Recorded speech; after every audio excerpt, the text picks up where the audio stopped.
Most people don't realize how much of their lives are spent scanning the world for signs. They wake up in the morning, glance at the glowing digits of a digital clock, and see 11:11 or 2:22 staring back at them. Their hearts skip for a moment, convinced that the universe is whispering directly to them. They step outside, notice a feather lying on the pavement, and take it as a sacred message from above. A song plays on the radio, and suddenly every lyric feels like a coded transmission, a private prophecy about destiny. And in a sense, they aren't wrong. These moments are signs. But here lies the paradox few dare to name. The more you obsess over finding signs, the more you unconsciously affirm that you don't yet possess what you truly desire. Every search for proof is a silent confession of absence. And in the delicate language of the quantum field, waiting is the same as declaring it hasn't happened yet. That declaration, though subtle, is enough to keep you locked outside the reality that is already yours. Think about it. If you truly believed your dream was here, would you need feathers, numbers, and lyrics to reassure you? Or would you simply live as though your reality were already woven into the fabric of your life? The need for signs is not faith. It is hesitation disguised as devotion. It is a hidden resistance to the simplicity of creation itself. This isn't a new human behavior. In fact, the hunger for signs is ancient. The Romans read the flight patterns of birds before battle, trusting omens to determine whether their legions would march or retreat. Babylonian priests once studied the entrails of sacrificed animals, believing the gods etched their will into the very organs of beasts. Medieval kings consulted astrologers before declaring wars or marriages, desperate for the stars to speak with clarity. Across cultures, people have turned to symbols, patterns, and coincidences to soothe the ache of uncertainty. And yet all of this, whether ancient auguries or today's angel numbers, points to the same truth. We have been conditioned to equate certainty with external evidence. The human mind longs for validation outside of itself. From childhood, we are taught to wait for grades, gold stars, or the nod of approval from authority. It is no wonder that as adults, we still search for the cosmos to slip us permission slips. But here's the hidden cost. The more you wait for signs, the more you bind yourself to waiting. The universe does not respond to what you want. It responds to what you are. If you are in waiting, you broadcast waiting. And the field mirrors it back faithfully with endless delays, half-formed outcomes, and the perpetual almost. This is the haunting irony. The very act of hunting for proof can blind you to the fact that the proof is already within you. The more you chase echoes, the further you drift from the source. In the world of manifestation, most people are not truly creating.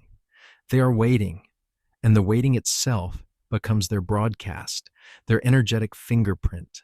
The quantum field doesn't bend to words, rituals, or even desires.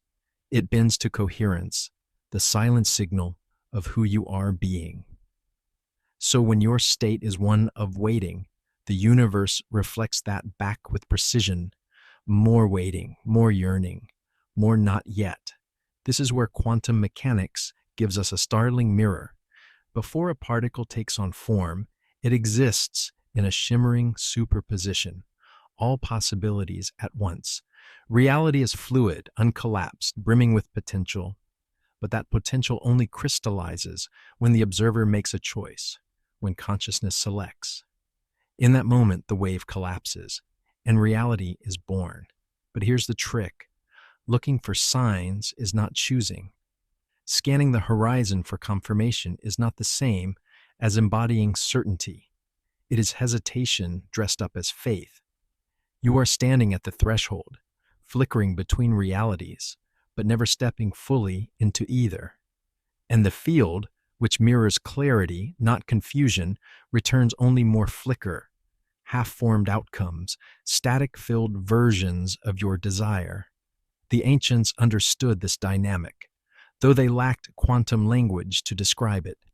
At Delphi, seekers would travel across mountains to ask the oracle for guidance. But her cryptic words rarely gave direction. They mirrored the seeker's own indecision. Shamans in the Amazon watched patterns in smoke, interpreting the unseen. These rituals carried deep symbolic power, but they also reflected a human truth. Our desperation for proof often delays our commitment. Think of it like tuning a radio. When you commit to a station, music flows effortlessly. But if you linger between two channels, all you hear is static. Waiting for signs is lingering in static. You are neither fully in the old reality nor fully in the new. You're suspended in the quantum waiting room, where possibilities swirl but none collapse. And the universe cannot amplify static.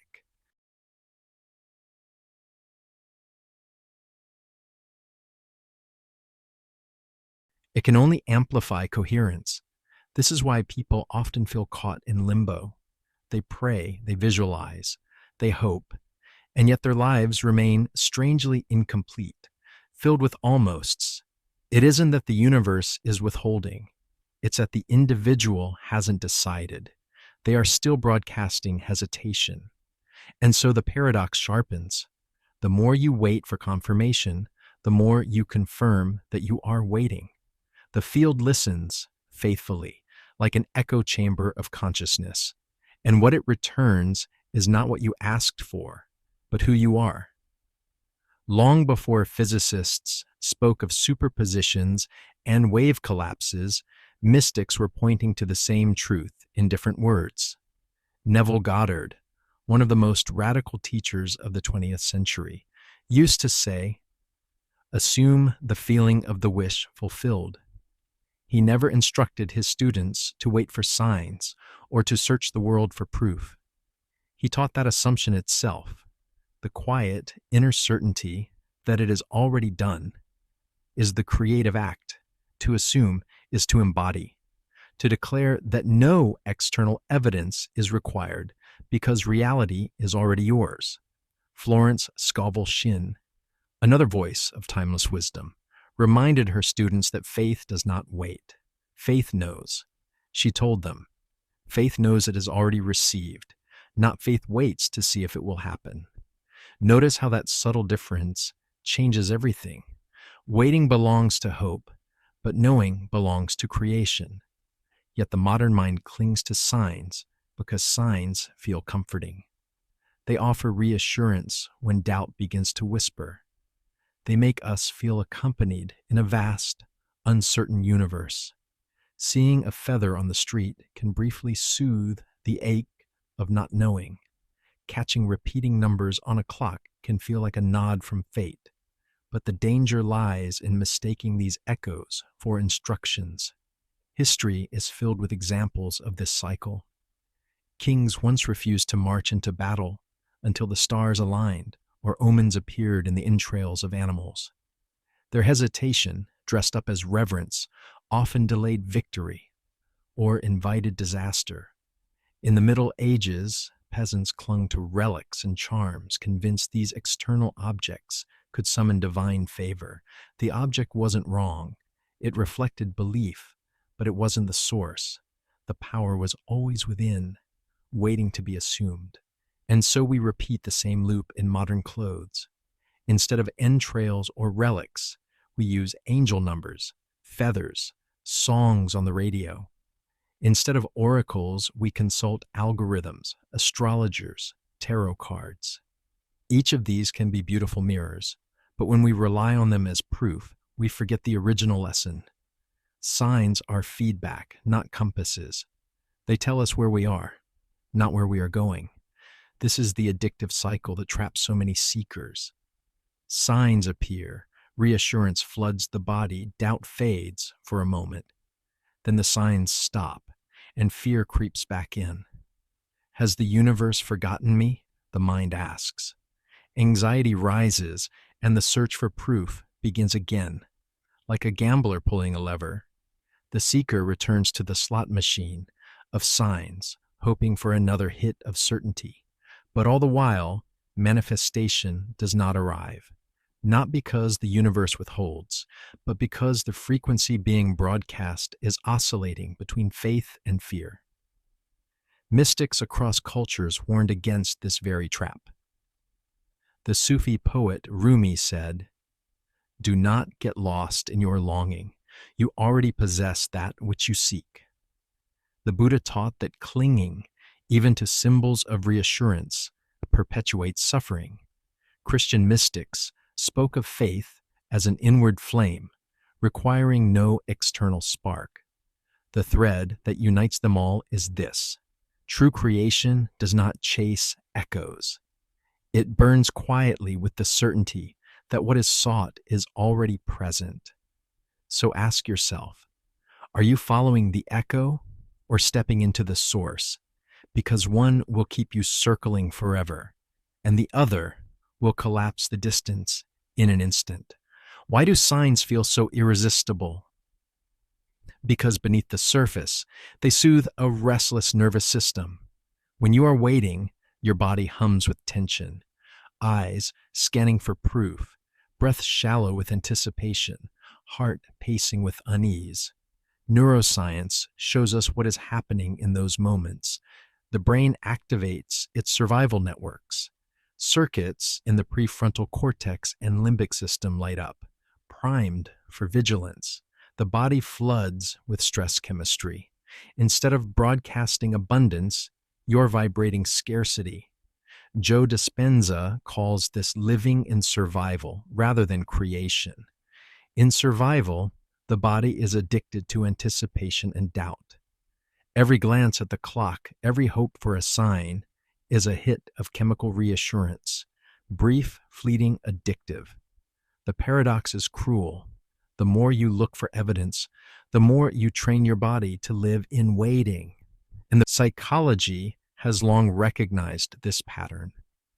In the 20th century, researchers studying learned helplessness found that when animals were conditioned to expect pain without escape, they stopped trying to change their circumstances, even when freedom was possible. Humans do something similar with signs. By repeatedly seeking external proof, we reinforce the belief that power lies outside ourselves. And so even when opportunity arrives, we can't see it. Our perception filters it out because the mind is still rehearsing absence. Think about the metaphor of ordering a package online. The moment you click confirm, the order is placed. You don't need to refresh the tracking page every 5 minutes to make it arrive faster. In fact, obsessively checking only heightens impatience and stress. Yet this is exactly what most people do in manifestation. They place the order through intention, prayer, visualization, but then sabotage the process by watching the door every hour. That constant checking sends a frequency of doubt, a broadcast of "it's not here yet." And the quantum field, ever faithful, reflects exactly that. The result is static, a reality that feels like limbo.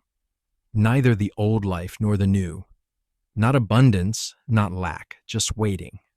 Like a radio caught between stations, all you hear is noise. This is why your body often feels heavy, restless, or fatigued in these cycles. Waiting drains energy. Creation restores it. Waiting keeps you in vigilance.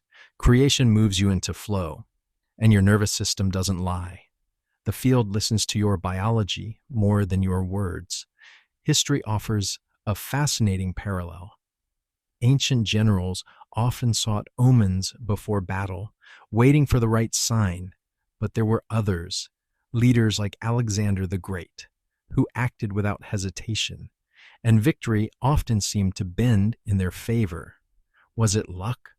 Or was it that certainty itself tilted reality? Modern neuroscience suggests the latter.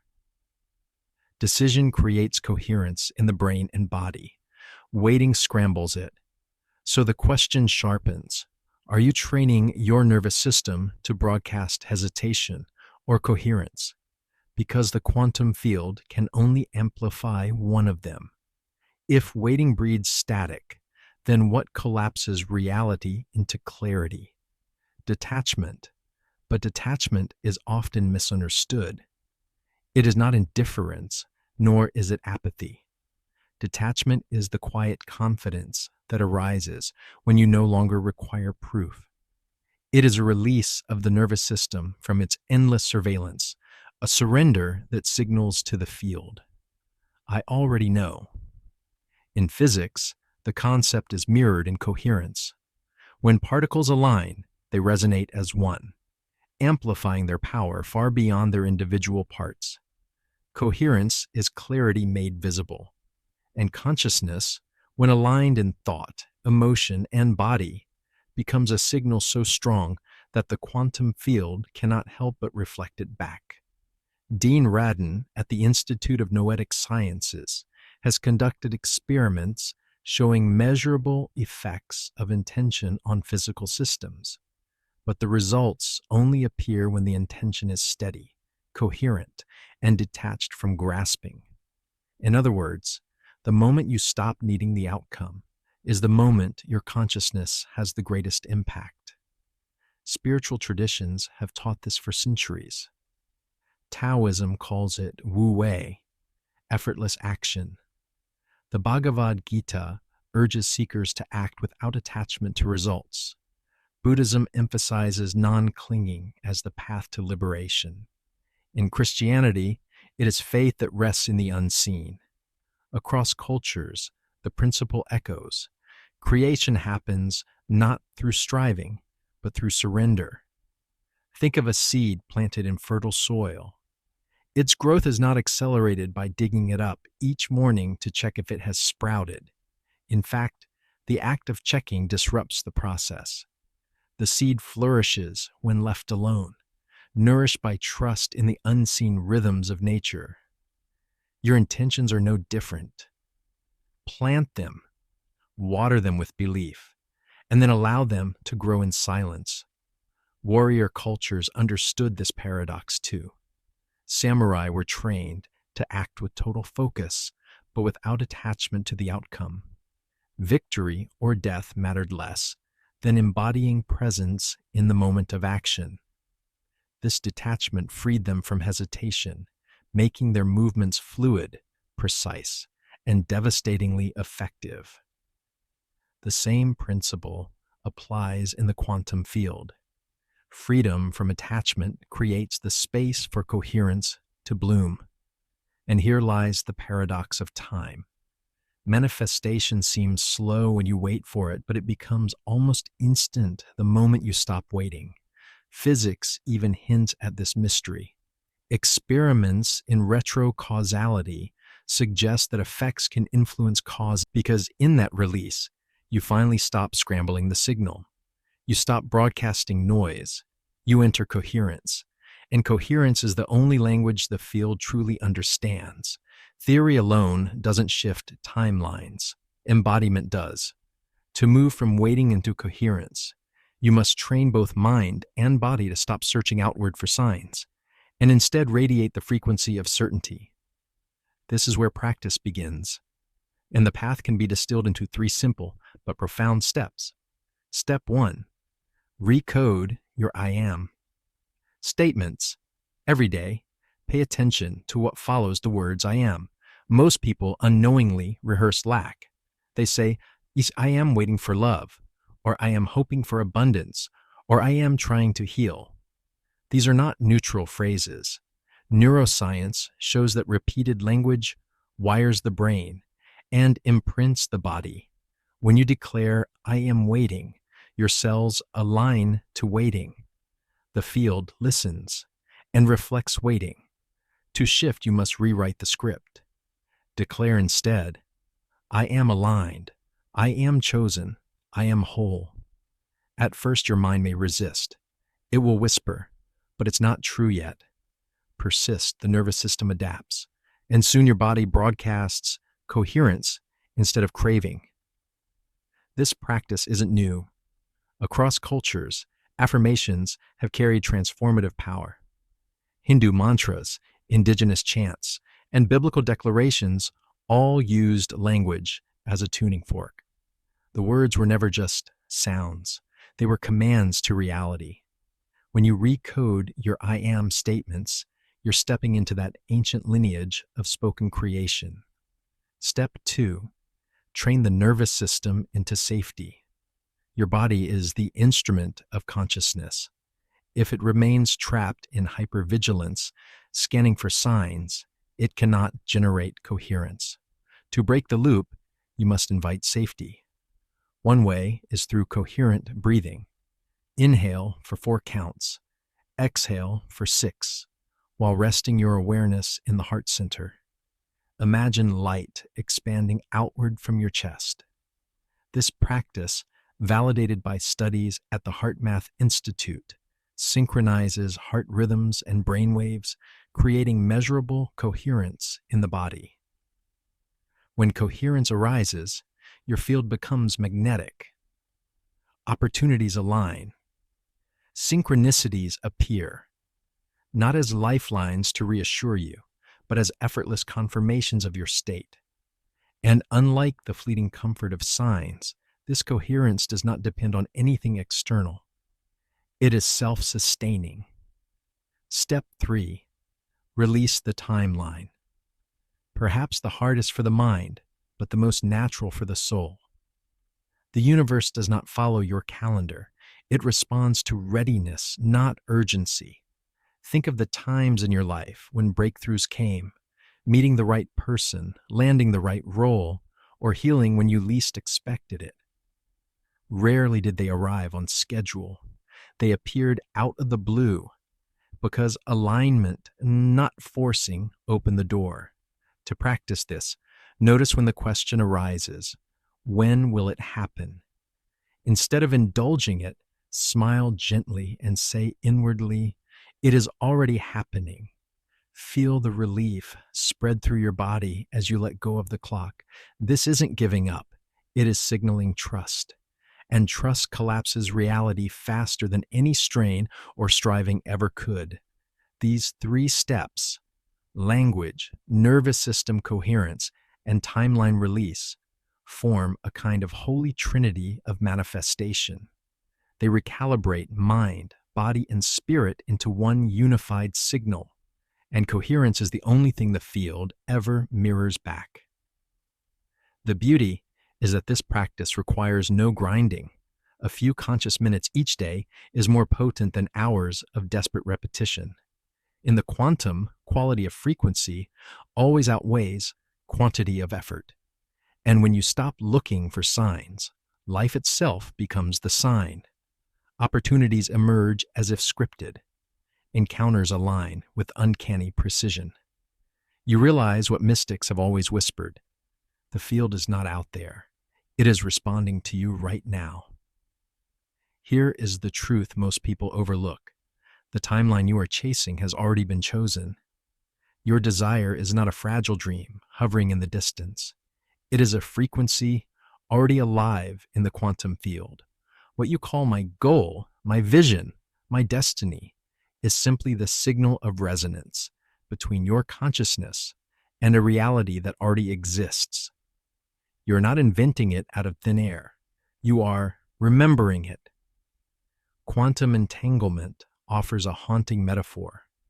When 2 particles interact, they remain linked across space and time.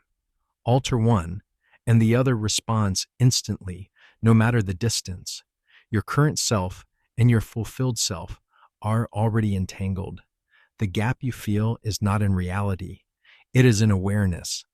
The moment you stop identifying with the old frequency of lack, history is full of moments that feel like proof. Think of the chance encounters that changed lives, the stranger met by accident who became a lifelong partner, the unplanned detour that led to an empire, the coincidences that shifted history. These weren't accidents. They were coherence pulling reality into alignment. Alexander Fleming's discovery of penicillin, a mold that appeared where he hadn't intended, wasn't mere luck. It was awareness meeting a chosen timeline. Neuroscience explains it too. The brain is a prediction machine, filtering reality to match what it already believes. When your subconscious repeats, "I don't have it yet," your brain literally edits out evidence of abundance. Opportunities walk past unseen. But when you shift into coherence, when you say it is already mine, the brain reorganizes. Suddenly doors appear where walls once stood. Possibilities light up like constellations. It isn't that reality changed, it's that you tuned the dial. The mind fears simplicity, mistaking effort for control. But the field only mirrors resonance, never struggle. The Stoics knew this. Epictetus wrote that freedom lies not in controlling outcomes, but in aligning with what already is. Sufi mystics sang that longing itself is a memory of union. In every tradition, the message is the same. The dream is not ahead of you. It is within you, waiting to be seen. So live today as though the timeline is already sealed. Speak as though it is done. Walk with the quiet confidence of one who remembers, not one who hopes. When you do, you will notice a shift. Conversations flow into opportunities, synchronicities multiply, and the world seems to conspire on your behalf. That is coherence at work. You are not a seeker. You are the signal. Not the one waiting for proof, but the proof itself. The quantum field does not test you, punish you, or delay you. It has always been ready. It is only waiting for you to see that the door was already open. So let this be your anchor. You're not chasing, you're collapsing. You're not waiting, you are remembering. And the more you embody this, the more the field bends to mirror it. Because in the end, manifestation was never about creating something new. It was about recalling who you already are.